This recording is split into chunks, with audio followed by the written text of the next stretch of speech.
Hey guys, it's JSHDIY and welcome back to the Happy Side of YouTube. Today I'm going to be showing you guys 10 different ways to make clear Play-Doh and without any glue. So don't forget to stick around to the very end of this video to learn how to make clear Play-Doh with ingredients you already have laying around your house. The notification squad shoutouts of today's video go to Anama Fikar, La Hernandez, Lunable13, and Big Sis and Little Sis Mishka's World. So if you would like a notification squad shoutout and get to be in my next video, all you have to do is be subscribed, have the notification bell clicked, and comment down below notification squad when I post my video, and I will do my best to give you one in my next video.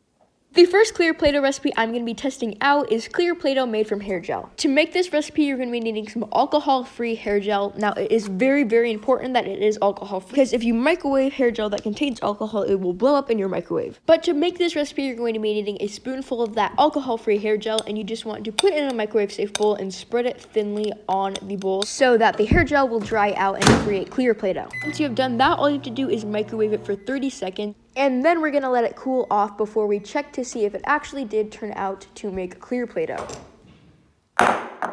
I just pulled this out of the microwave, and I do see that some sort of a reaction happened because the hair gel in certain places is a little bit murky, but I'm going to let this cool off for about a minute or so, and then we're going to check on this and see how it turned out.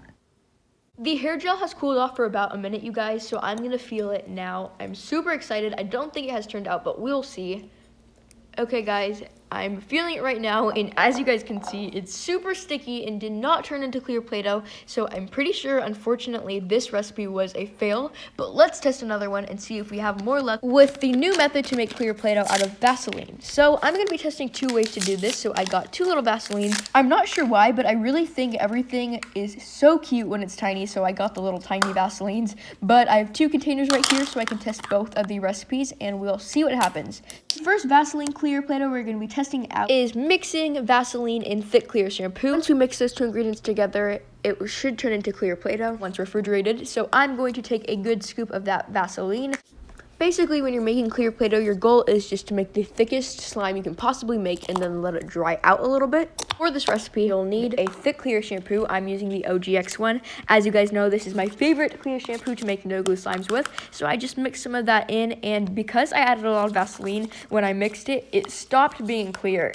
So this was my first sign that this recipe probably wasn't the best one. To make it look a little cooler, I added some green food coloring.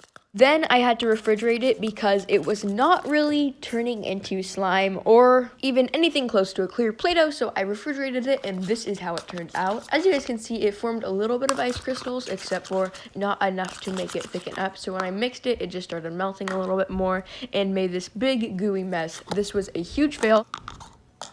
But for this next one, we're going to be testing mixing soft soap and Vaseline. For this, I'm going to be adding a lot less Vaseline. If this recipe does work, I want it to be a little more clear than the last one because the Vaseline basically turned the shampoo into a white shampoo, which wasn't ideal for making clear Play-Doh because the whole point of it is clear. So I added some Vaseline, and then I finally added my hand soap. For this, you can use any hand soap because hand soap, I have found, doesn't vary as much in texture, so just use any hand soap for this. I did add a little bit more Vaseline because I feel like that amount of Vaseline I added wouldn't really do anything, so I added that in and I gave everything a good stir. Mix it super well. This helps a lot when you're making soap slimes. And then you are going to need the cream of tartar. If you guys don't know this already, cream of tartar is like the key factor of making normal Play-Doh. So I thought this one would probably work, but I kept mixing it and it really was a fail. I have high hopes for this next clear Play-Doh recipe because we're actually going to be using real Play-Doh. So for this one, you're going to be needing real Play-Doh. This is a great way to make clear Play-Doh if you don't have cream of tartar. I do have to say I have tested this recipe before, so I do know how it turns out. I won't tell you how it turns out yet, but I have changed a couple of the ingredients so that it will work super great today. But I'm going to just add some water into the Play-Doh so that it will soak. This actually wasn't Evian water. I just had this empty Evian container, and I needed to put some water in here, so I just decided to use it so I could store the water in it. But once you have let it soak, you just want to take the Play-Doh out, and you will have your cream of tartar water.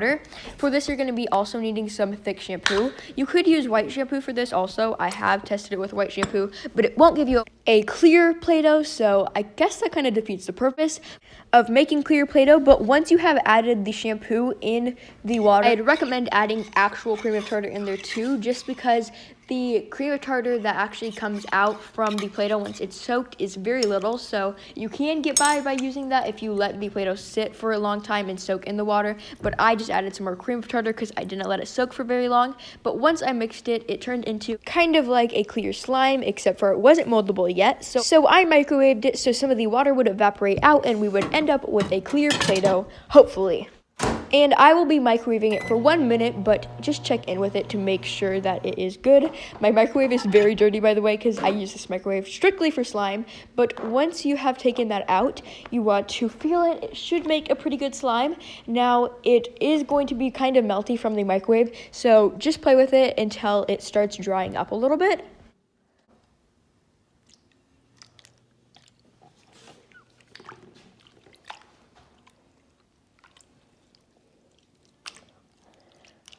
And then you can store it in an airtight container and it will get harder over time, which will give you more of a clear Play-Doh texture. So just store it in there.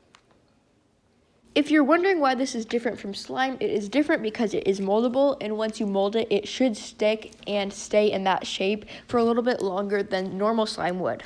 For the second to last clear Play-Doh slime recipe we're going to be testing, I'm going to be testing dish soap shampoo clear Play-Doh slime. Now this is not really a recipe because I did come up with it myself, but as you guys probably know, dish soap shampoo slime is a great slime to make if you have no glue and want to make a thick clear slime. So I thought if we made a dish soap clear slime and we let it sit out for a little bit, that it might turn out kind of like a clear Play-Doh. If you would like to recreate this recipe right now with me, all you're going to need to do is combine even amounts of dish soap and shampoo in a container and then add some cream of tartar and alum in it. And by the way, do not forget the cream of tartar because this whole recipe should be dependent on it if I end up doing this and it works out correctly, because the cream of tartar will give you that putty or clear Play-Doh-like texture or consistency.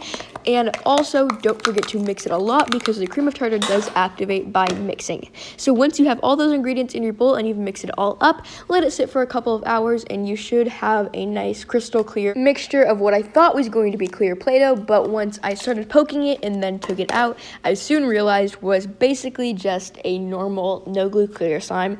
I would probably say this was a fail, but then again, it did make some pretty good slime, so if you're looking to make a clear slime, I guess it works for that. But I would definitely not call this a clear Play-Doh because it was a little too stretchy and kind of sticky. Final clear Play-Doh recipe I'm going to be testing is the original clear Play-Doh recipe. So I have high hopes for this one because I have heard some good reviews by you guys of this recipe working. So for this, you're going to be needing some anti-residue shampoo, some cream of tartar, or you could use baking soda or salt, and some water. So to start this recipe off, you need to take a container and add some water into it, and then you have to add some cream of tartar, but you apparently can use the salt and baking soda, but when I tried that earlier today, it didn't work, so I would not recommend doing that. Once you have made your clear Play-Doh activator, which is the cream of tartar water, you're going to need to add some of your anti-residue shampoo. All the recipes call for the anti-residue shampoo, so I would recommend using it because I don't think it will work with the normal shampoo, but if you want it to be extra thick, just add a little bit of face mask. This is also not mandatory, but it should make it extra thick and less sticky. I have tested this a couple times, and when I don't use a face mask, it doesn't really work out as much. But once you have all those ingredients in your bowl, you just want to refrigerate it for 3 hours, which isn't super long, but here is how it turned out after refrigerating it. The water was super cold, so I decided to drain a little bit of that out. If you do have the ingredients to test this out and you've tested it out a couple times and it hasn't worked, don't get discouraged. Keep trying and kind of vary up the ingredients you use, because I've tried this probably 10 times. In the first couple, it didn't work as well, so I changed some variables and I ended up with this, which is a super thick clear Play-Doh, and it worked out super well, so I would recommend this to you. Thank you.